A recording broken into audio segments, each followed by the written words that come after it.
Il est 8h32 et vous êtes bien sur RMC et BFM TV. Bonjour Laurent Nunez. Bonjour. Merci d'être dans ce studio pour répondre à mes questions ce matin. Et elles sont très nombreuses. Laurent Nunez, vous êtes le préfet de police de Paris. On va parler sécurité, bien sûr.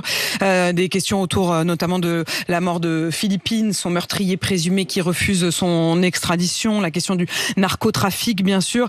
Et puis je voudrais commencer par la mort de ce cycliste tué à Paris par un SUV mardi soir. Mardi donc 17h45 dans les rues du 8e arrondissement. Un cycliste roule sur une piste cyclable. Une voiture lui a, semble-t-il, coupé la route à une intersection. Le cycliste réagit. Il tape du poing sur le capot de la voiture pour dire son indignation. Et le véhicule redémarre. Sciemment, semble-t-il, l'enquête en tout cas pour meurtre est ouverte. Roulant donc sur le cycliste et l'écrasant, il est décédé. L'enquête est donc ouverte. Le propriétaire du véhicule est en garde à vue. Est-ce que vous en savez plus ce matin, Laurent Nunez, sur son profil, sur les faits ? Non, j'en sais pas plus. Il y a une enquête judiciaire ouverte, vous avez raison de le dire, d'être prudente, et je le suis aussi, forcément. Mais effectivement, il y a une enquête qui est ouverte pour des faits qui laissent à penser que l'acte aurait pu être volontaire. Voilà, donc il faut mettre ça ce fait très grave de côté, ne pas en tirer de constat sur l'usage de la voie publique à Paris pour autant. Pour vous, il n'y a aucune question de voie publique à Paris ? Il y a des questions qui se posent. On voit bien qu'il y a un développement des modes de transport qui sont le vélo, les trottinettes, les motocyclistes, les motos. Et donc, il y a un usage qui est de plus en plus partagé de l'espace public à Paris. Enfin, c'est la volonté de la maire de Paris, c'est une volonté politique. Et puis, c'est aussi, force est de constater aussi que ce sont les habitudes des Parisiennes et des Parisiens de plus en plus. Donc, il y a tout un usage de l'espace public à réguler, c'est ce que nous faisons. À réguler, justement, est-ce qu'il est déjà régulé ou est-ce qu'il reste à réguler ? Bien sûr, il est régulé. Il y a plusieurs centaines de kilomètres de pistes cyclables dans Paris. Et il y a aussi, de notre part, du côté de la préfecture de police, des contrôles routiers qui sont menés régulièrement, à la fois pour prévenir et réprimer, le cas échéant, les infractions qui concernent les véhicules automobiles, et puis les cyclistes aussi. Les cyclistes aussi qui, souvent, ne respectent pas non plus le code de la route. Donc on mène des contrôles importants. Est-ce que ça veut dire que ces contrôles, vous les menez tant vis-à-vis des automobilistes que vis-à-vis des cyclistes ? Absolument. Et vous savez, en 2020, mon prédécesseur avait lancé un plan vélo. Il y a le plan vélo de la ville de Paris et puis il y a le plan vélo de la préfecture de police qui est un plan de contrôle, de prévention évidemment, de sensibilisation et de contrôle. Parce qu'en 2020, il y avait énormément d'accidents de cyclistes, de piétons. Et donc on a mis en place un plan de contrôle. D'ailleurs, je peux vous dire qu'en 2024, le nombre d'accidents, le nombre de blessés concernant ce qu'on appelle les usagers vulnérables, c'est-à-dire les cyclistes, les piétons, les motocyclistes, baisse depuis le début de l'année. C'est en baisse. Oui, on baisse de moins 4 à moins 25% en fonction de la catégorie d'usagers vulnérables. Il faut s'en féliciter. Mais on continue à exercer des contrôles qui portent à la fois sur les véhicules motorisés et sur les cyclistes. Laurent Nunez, ça pose aussi des questions sur le degré de violence, de réaction, d'incivilité, mais une question encore sur l'organisation même de l'espace et les voitures. Yann Brancia, qui est donc l'ancien adjoint au transport de la mairie de Paris, qui est désormais sénateur communiste de Paris, demande l'interdiction des SUV en ville, les SUV qui, par leur poids, quand ils sont impliqués dans un accident, entraînent une surmortalité. C'est ce que certaines enquêtes montrent. Est-ce que vous vous dites il y a peut-être une régulation à faire de ces SUV ? Ça, c'est une mesure qui concerne la ville de Paris. S'il y avait une régulation des SUV, ça serait des mesures nationales. Moi, je veux pas rentrer dans ce débat-là. Quand tout le monde respecte le code de la route, quand tout le monde respecte les règles, il n'y a pas de problème. Voilà. Donc, nous sommes là pour contrôler le bon usage et le bon respect, tout simplement, du code de la route. La question de la violence, le fait qu'en quelques minutes, comme ça, la vie de ce cycliste est basculée, non pas parce qu'il y aurait eu un accident, mais parce que la violence, parce que la hargne, parce que, comme vous le dites, l'enquête se poursuit pour accident volontaire, pour lui avoir roulé volontairement dessus. Qu'est-ce que ça dit de notre société, de ce que vous envoyez, vous, depuis votre poste de préfet de police ? Il y a évidemment une montée des violences, c'est indiscutable, parfois pour des motifs qui sont extrêmement futiles, ce qui semble être le cas au cas d'espèce. Encore une fois, moi je suis très prudent, il y a une enquête judiciaire en cours, mais voilà, ça en dit long parfois sur des incivilités qui peuvent basculer dans le drame, et c'est ce qui s'est passé il y a 48 heures maintenant. Laurent Nunez, je voudrais vous interroger bien sûr sur les suites du drame autour de Philippine. Philippine, c'est cette jeune femme qui a été tuée au bois de Boulogne. Son meurtrier présumé avait été retrouvé 3 jours plus tard en Suisse. De nombreuses questions, on va tirer essayer de tirer au clair toutes ces questions, notamment sur l'application ou non de l'OQTF, sur l'application ou non des peines, mais d'abord tout simplement l'extradition. Il est aujourd'hui face à la justice suisse. La France a demandé son extradition pour qu'il puisse être jugé en France. Il refuse cette extradition. Quelle est la suite ? Alors moi, je ne connais pas les procédures. Enfin, elles ne relèvent pas de moi d'abord. Donc, moi, je suis préfet de police. Je ne suis pas une autorité judiciaire. Donc là, on est dans une procédure judiciaire. Donc, il y a une demande qui a été faite. Évidemment, à titre personnel, je souhaite que cette extradition soit possible et qu'elle ait lieu le plus vite possible. Et je peux vous dire que les enquêteurs qui ont fait un travail remarquable de la brigade criminelle de la direction de la police judiciaire de la préfecture de police le souhaitent aussi ardemment, je peux vous le dire. Laurent Nunez, ce meurtrier, d'abord ce meurtre, il a eu lieu au bois de Boulogne, le bois de Boulogne qui est donc dans le sud-ouest de Paris, dans l'ouest de Paris, qui depuis fait l'objet d'une surveillance renforcée. Est-ce qu'il y a aujourd'hui une dérive de la sécurité dans cette partie de Paris ? Non, honnêtement non. Il y a eu ce drame, ce crime abominable, mais sur cette partie de Paris, sur le bois de Boulogne, depuis le début de l'année, les atteintes volontaires à l'intégrité physique des personnes, elles baissent de 36%. Donc voilà, c'est un secteur qui est prioritaire pour nous. Il est prioritaire, comme les lois de Vincennes, comme le sont d'autres secteurs où les Parisiennes et les Parisiens se rendent régulièrement. C'est prioritaire. Depuis ce drame, nous avons en plus renforcé le dispositif. Ça veut dire quoi ? Ça se manifeste comment ? Concrètement, il y a 4 équipages qui sont affectés. C'est combien de personnes un équipage ? Ces 4 équipages, c'est de 3 personnes qui sont affectées H24 en journée sur ce secteur. Et la nuit, j'ai 2 équipages de la BAC nuit, donc 2 fois 3 personnes qui sont présents. On a la garde républicaine aussi qui est présente dans le bois de Boulogne, dont j'ai augmenté la présence. Quand vous me dites 4 équipages, ça veut dire donc 12 personnes pour un espace quand même qui est grand. Mais qui sont mobiles, qui circulent, voilà. Donc il y a un dispositif. D'ailleurs, les élus parisiens m'avaient demandé de renforcer la sécurisation. C'est ce que j'ai fait. On en a parlé au Conseil de Paris pour leur plus grande satisfaction. Maintenant, ils me demandent l'installation de caméras. Donc ça, c'est un autre sujet. Mais voilà, on a renforcé. Allez-vous l'accepter ? Alors, les caméras à Paris, donc on a un plan, on a plus de 4000 caméras à Paris. On en a augmenté le nombre avec les JO. On a aussi une 60aine de sites dans Paris qui ont été prévus pour être équipés, qui sont équipés. Et donc, on va évidemment discuter avec les élus des possibilités de déploiement d'avoir un peu plus de caméras dans cette partie-là. Donc, évidemment. Vous n'y êtes pas du tout hostile, au contraire. Ah non, moi, je ne suis pas hostile. Après, vous savez, c'est des questions de financement, de crédit, mais on va évidemment y travailler. On travaille chaque fois que je suis saisi par des élus parisiens notamment sur le déploiement de dispositifs de sécurité, on les accueille toujours évidemment avec beaucoup de bienveillance, évidemment. Avec la question, Laurent Nunez, de l'application de l'OQTF. En l'occurrence, le meurtrier présumé de Philippine avait non seulement été une première fois condamné pour viol, il avait fait l'intégralité de sa peine, et puis il était sous le coup d'une OQTF, mais on le sait bien désormais, il a été libéré du centre de rétention administrative quelques jours seulement avant que la France ne reçoive le laissez-passer qui aurait permis de l'envoyer au Maroc. Est-ce qu'il faut, oui ou non, allonger de l'expérience que vous avez au quotidien en tant que préfet de police, la durée de rétention dans les centres de rétention administrative ? Oui, bien sûr. D'abord, le problème d'exécution des OQTF, c'est un problème important. Bon, d'abord, vous dire... Allez-y, prenez votre temps, expliquez bien les choses. Par exemple, à Paris, il faut savoir qu'à Paris, depuis le début de l'année, le nombre d'OQTF exécutés a augmenté de 60%. Donc c'est un sujet sur lequel on s'investit énormément.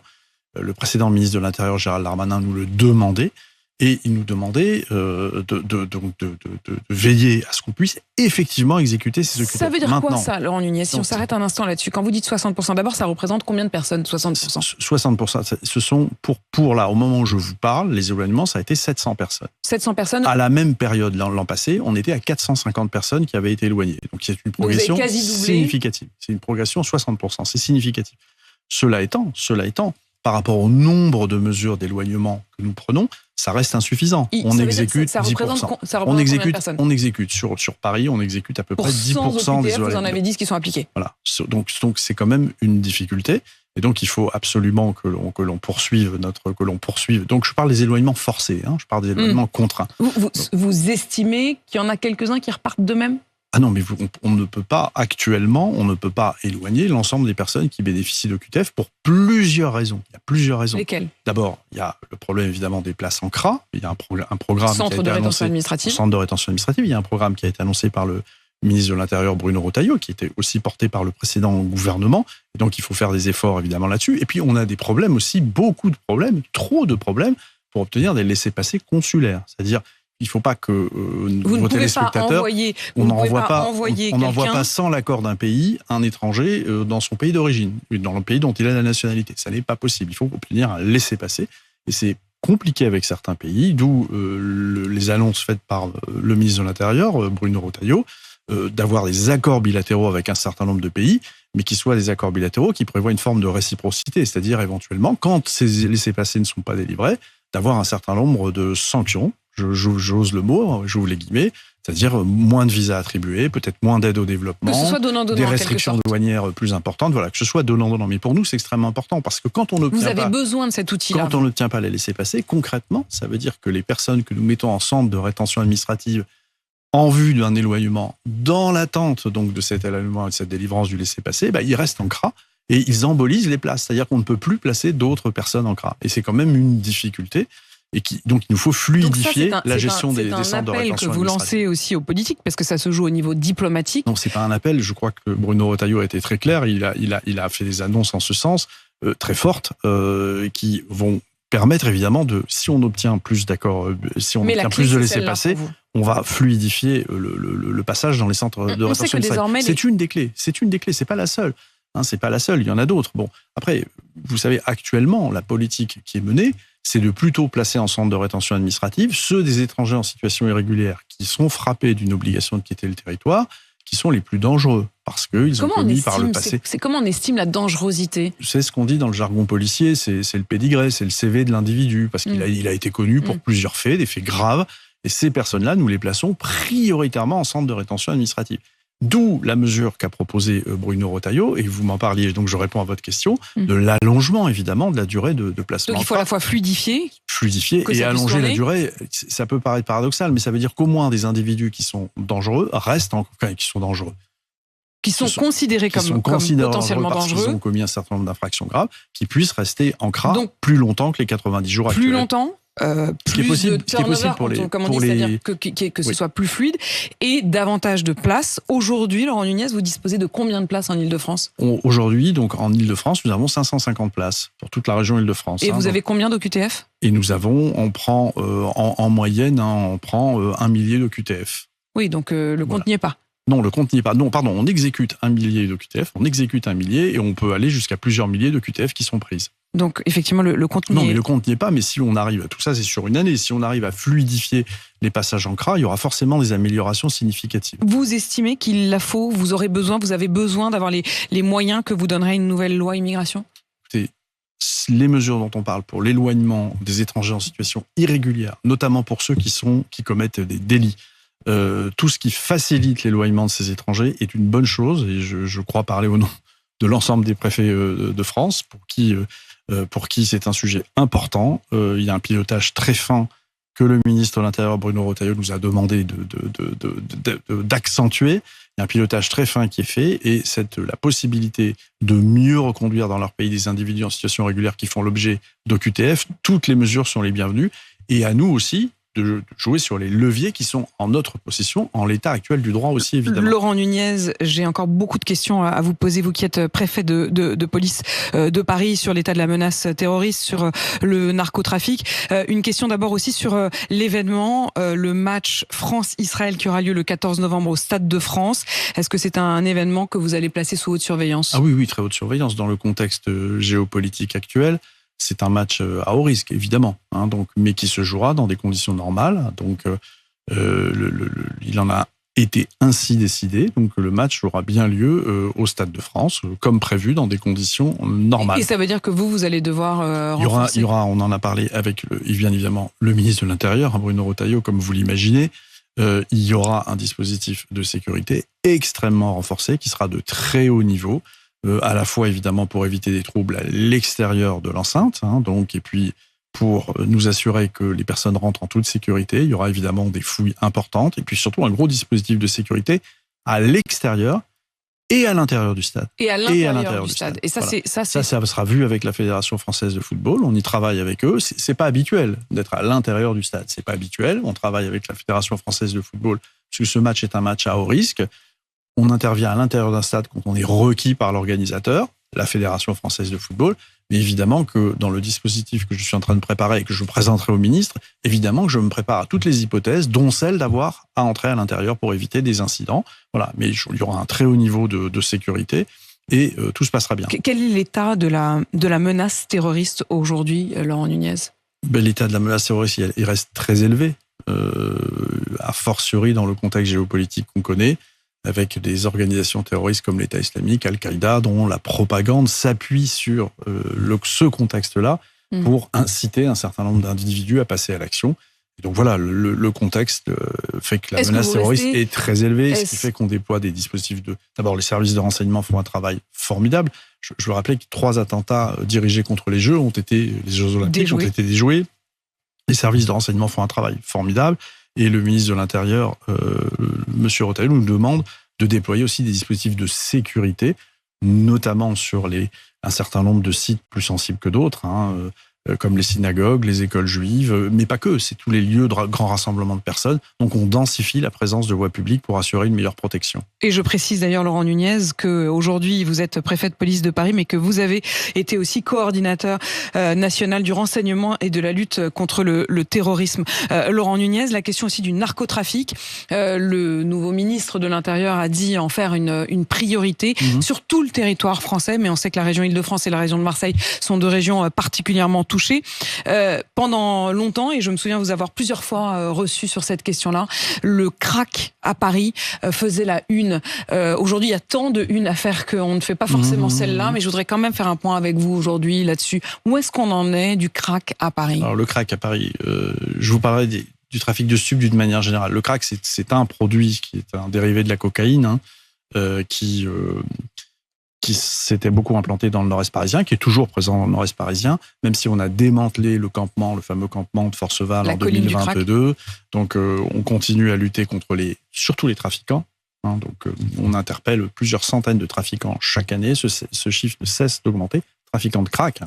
Et le nombre de consommateurs qui errent sur l'espace public dans le nord-est parisien a diminué.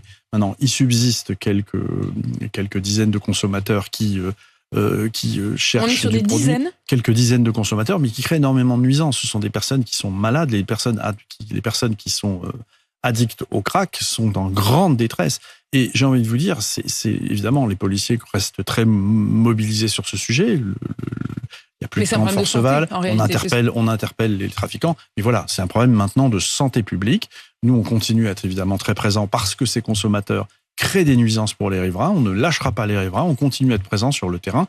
Mais je considère que pour la partie qui est la partie répressive, c'est-à-dire la mienne et celle de la procureure de la République de Paris, on a quand même bien avancé sur ce sujet. Après, il y a le trafic de stupes d'une manière générale. C'est ce que le ministre pensait évidemment plutôt.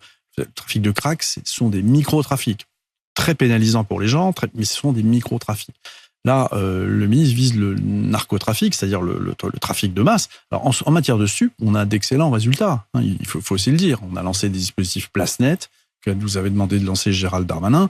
Moi, sur ma zone de compétence, qui est toute l'agglomération parisienne, on est en affaires de stupes, que ce soit une brigade est-ce que c'est proportionnel à la hausse du trafic ? Alors, on a des brigades anticriminalité qui font un travail remarquable, qui vont interpeller des dealers dans les quartiers, sur les territoires, jusqu'aux gros réseaux qui sont démantelés. Le ministre nous a fait l'honneur de venir à la brigade, au service départemental de la police judiciaire des Hauts-de-Seine il y a 48 heures, 72 heures, où un gros trafic a été démantelé.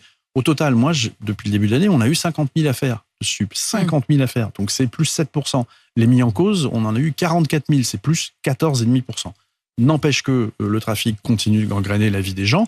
Et donc, le ministre de l'Intérieur, Bruno Retailleau, nous a demandé, il nous a demandé de réfléchir à un plan qui tape le trafic à la tête. C'est-à-dire essayer d'être beaucoup plus efficace contre les têtes de réseau et notamment les taper au portefeuille, être plus efficace dans les saisies, peut-être développer des outils nouveaux qui demanderont à ce qu'on passe par une loi, comme avoir un vrai statut pour les repentis, avoir un vrai statut pour les traitants de sources. On a besoin de sources pour lutter contre le trafic de stupéfiants. Et les traitants, ce sont des policiers qui... Et tirer le fil jusqu'au bout. Absolument. Et donc, on travaillera très probablement sous l'autorité du ministre à un nouveau plan stup. Mais pour les stup, on ne cesse de progresser. Mais maintenant, il faut vraiment taper le trafic à la tête. Ce plan stup, ça flash sur le périph'. Ça fait une semaine que c'est passé au 50. Oui, depuis vendredi dernier, on a nos 12 radars qui sont. Et c'est à peu près suivi. Vous avez l'impression les nouvelles oui, normes de sécurité. Pour l'instant, oui, sur une mesure qui relève uniquement, je le redis, de la compétence de la ville de Paris. Et on sait bien. Laurent Nunez, préfet de police de Paris, merci à vous d'être venu répondre à mes nombreuses questions ce matin. 8h53 sur RMC BFM TV.